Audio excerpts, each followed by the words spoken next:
Selamat datang di channel Cerita Cinta, channelnya Cerita Cinta Romantis. Sebelum lanjut, mohon dukungannya dengan like dan subscribe dulu. Ternyata aku anak orang kaya.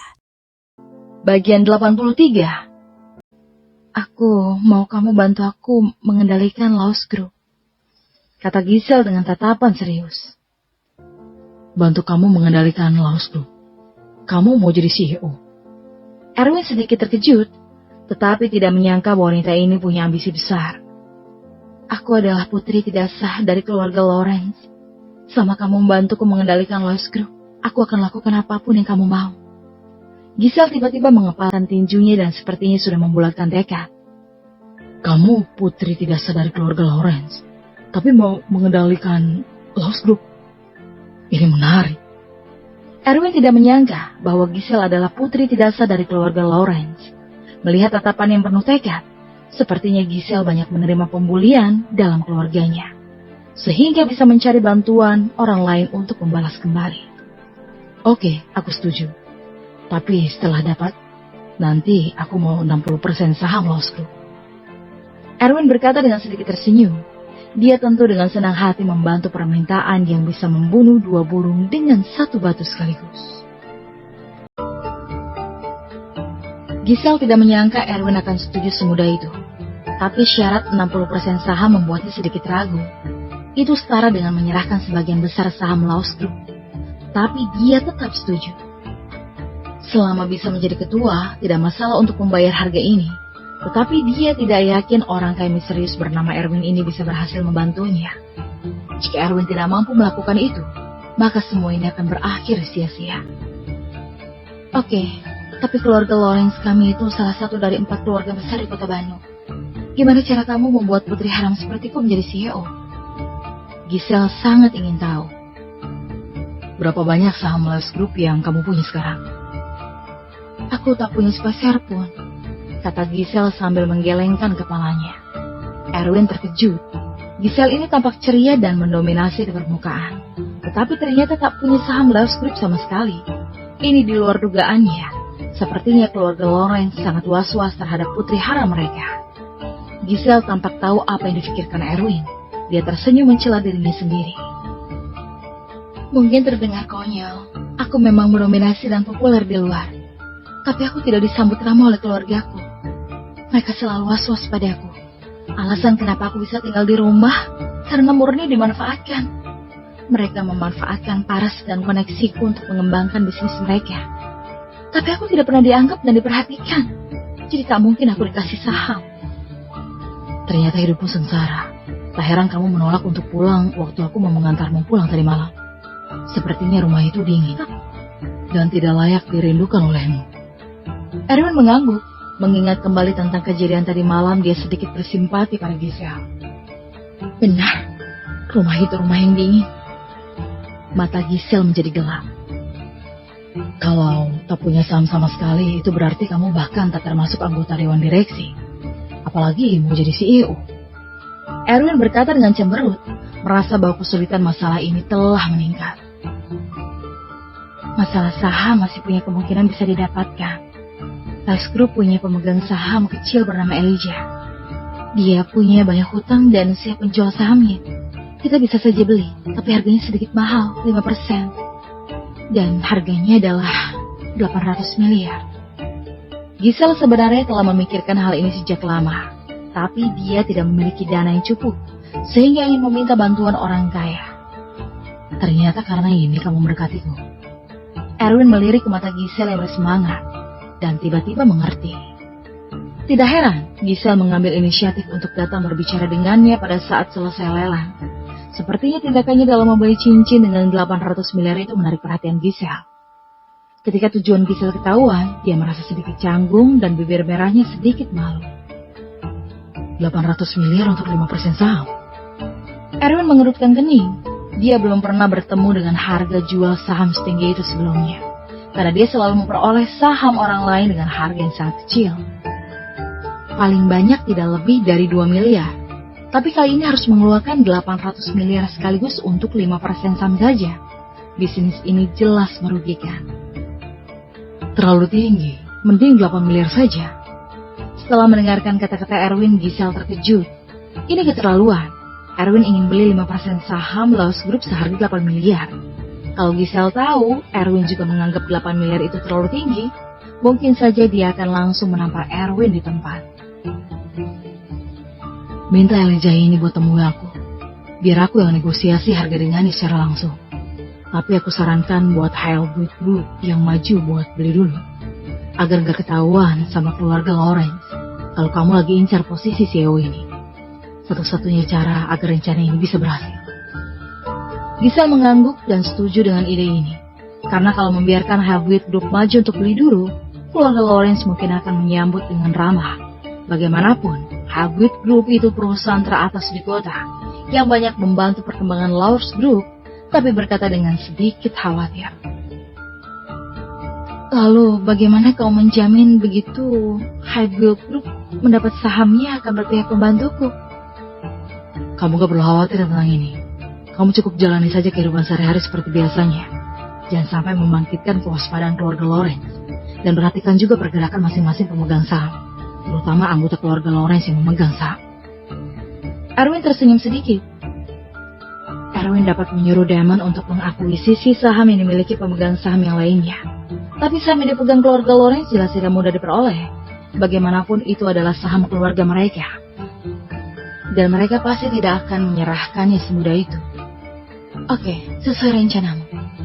Giselle mengangguk. Tampaknya mulai yakin dengan Erwin. Dia menjadi semakin ingin tahu tentang identitas Erwin. Erwin begitu murah hati dan bijaksana. Terlebih lagi bisa masak. Itu merupakan tipe ideal pacar atau suami bagi Giselle. Jadi Giselle mulai memberikan kode-kode. Erwin, ada film berjudul Flying Me to the Moon. Yang baru ini populer banget. Dan dibintangi banyak selebriti terkenal. Mau pergi nonton bersamaku? Ah, itu film sampah. Film fiksi ilmiah yang menghabiskan 60% biaya produksi hanya untuk para selebriti. Apa menurutmu itu film yang bagus? Erwin tersenyum sedikit. Dia itu seorang produser film, tentu memperhatikan film semacam ini sejak lama. Giselle tidak menyangka bahwa Erwin akan berkomentar secara profesional seperti itu. Tetapi begitu teringat bahwa pekerjaan Erwin itu sendiri adalah seorang produser film, jadi tentu saja bisa menilai secara profesional. Dia menjadi malu tanpa sadar. Erwin tersenyum dan sepertinya tahu niat Giselle. Jadi dia mengubah topik pembicaraan dan bertanya dengan santai. Ngomong-ngomong, kamu kenal gak sama Bang Ivan dari keluarga Cole di utara kota? Berpikir Giselle memiliki jaringan kontak serta koneksi yang luas. Jadi mungkin saja bisa tahu tentang Bang Ivan ini. Tapi tak disangka ternyata Giselle memang tahu orangnya. Ivan ini orang penting dalam keluarga Cole. Dia mengkhususkan diri dalam melakukan hal gelap dan jahat. Giselle sedikit mengernyit, seolah-olah juga takut pada orang ini. Bisa bantu pancing dia keluar. Erwin sudah lama ingin menangkap Bang Ivan, tapi sayangnya dia bersembunyi di utara kota, di mana bahkan Damon saja tidak bisa masuk. Bisa dilihat, bagian utara kota itu tempat yang sangat tertutup. Memancing keluar? Giselle mengerutkan kening, dan setelah berpikir sejenak, dia dengan ringan membuka bibir merahnya dan berkata, bukan tidak mungkin juga. Dia itu orangnya mata duitan, tapi sangat berhati-hati. Kalau bukan diperkenalkan oleh kenalannya, dia tidak akan setuju. Aku hanya bisa berpura-pura memintanya melakukan sesuatu dengan harga tinggi melalui koneksi sosial untuk memancingnya keluar. Oke, kalau begitu kuserahkan padamu untuk mengelabuinya secara cepat. Aku udah lama mencari keberadaan orang ini. Erwin tidak menyangka koneksi Giselle akan seluas ini. Selama bisa menangkap Bang Ivan, dalang dibalik insiden lokasi konstruksi kemungkinan besar akan terungkap. Tapi kamu harus temani aku nonton film setelah itu. Tentu kamu yang pilih filmnya. Giselle tiba-tiba menatap Erwin dengan tatapan yang menawan sambil membelai rambut dan menebarkan pesonanya. Erwin tertegun sejenak. Dia tidak menyangka Giselle akan menggodanya terang-terangan dan bahkan membuat permintaan seperti itu. Pria biasa lainnya pasti sudah tergoda olehnya, tetapi hati Erwin sudah ada Lina. Jadi Erwin masih bisa mengendalikan diri. Lalu setelah berpikir sejenak, dia tersenyum dan setuju. Gak masalah, tapi jangan bosan sampai ketiduran ya nanti. Setelah mendiskusikan rencana, Giselle pulang terlebih dulu. Namun begitu Giselle pergi, Nora dengan hati-hati menuruni tangga. Dia lumayan lapar, tetapi takut Erwin akan memberinya pelajaran. Jadi dia merasa sedikit bersalah saat turun.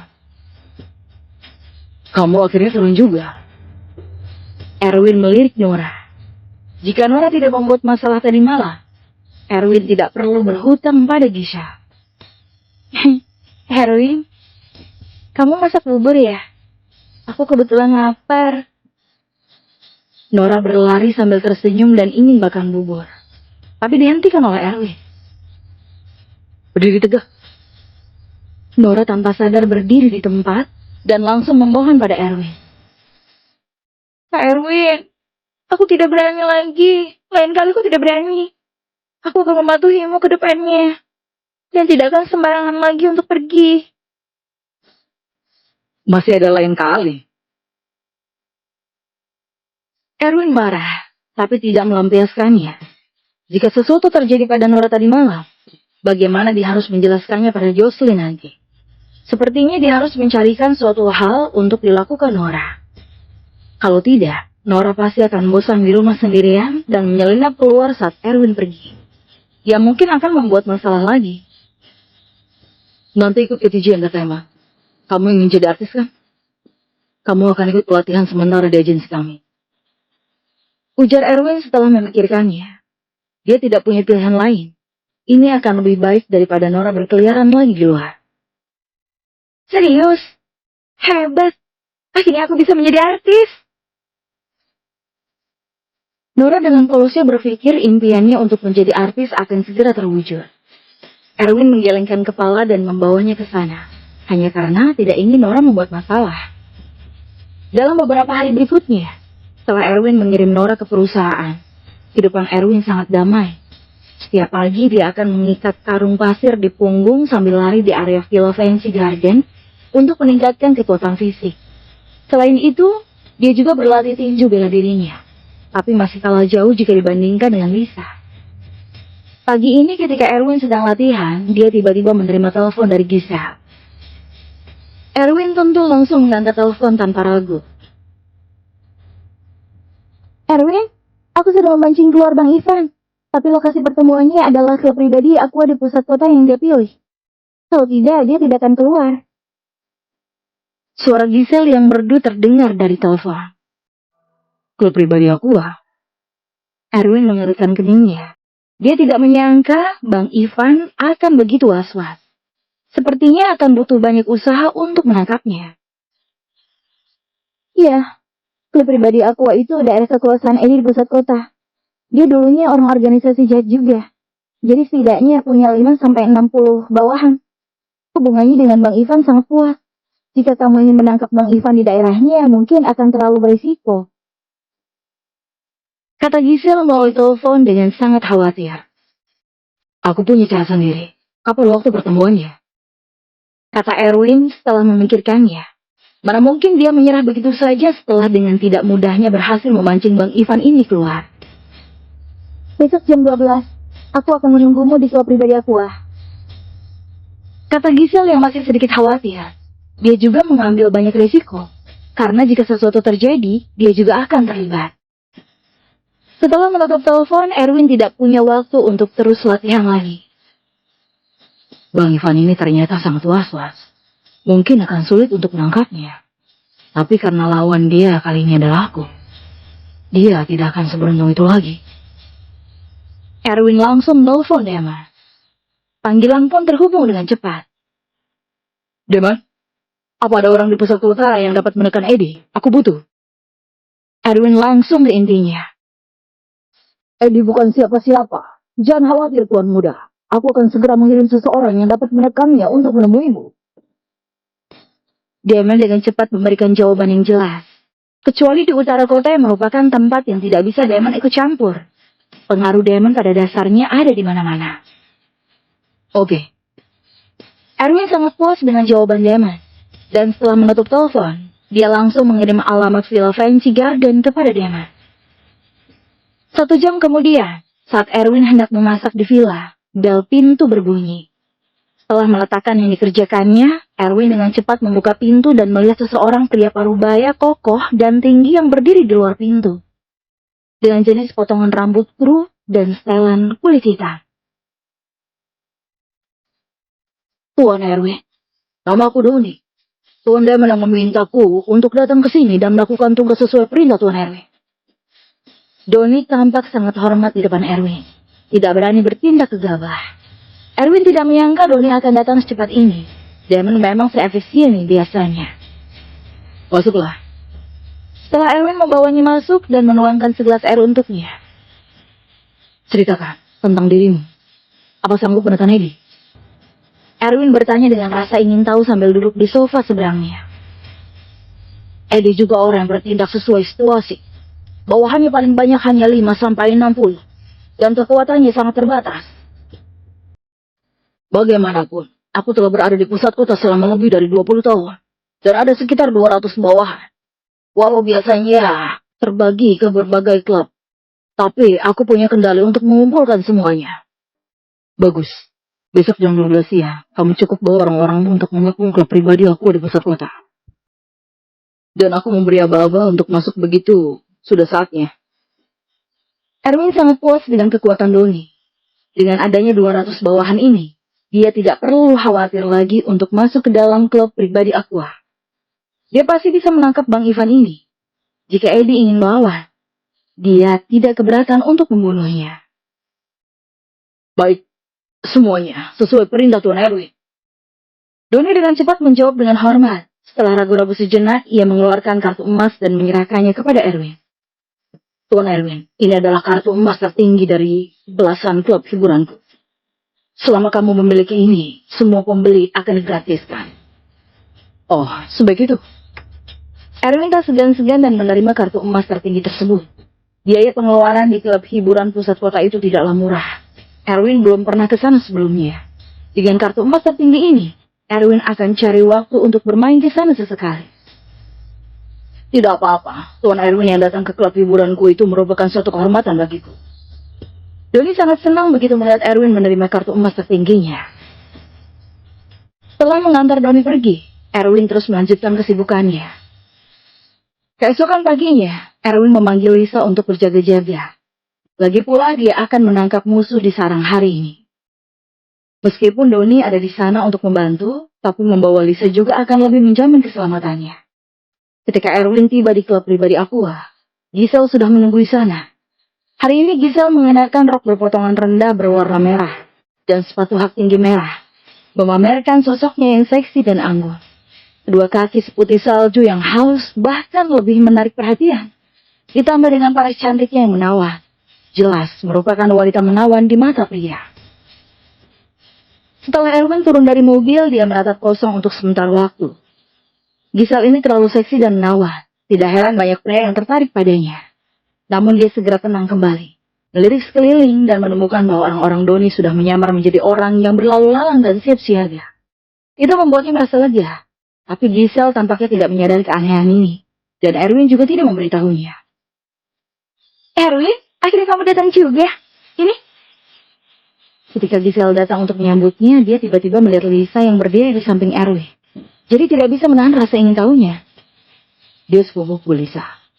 Bisa bela diri, jadi lebih aman kalau membawanya.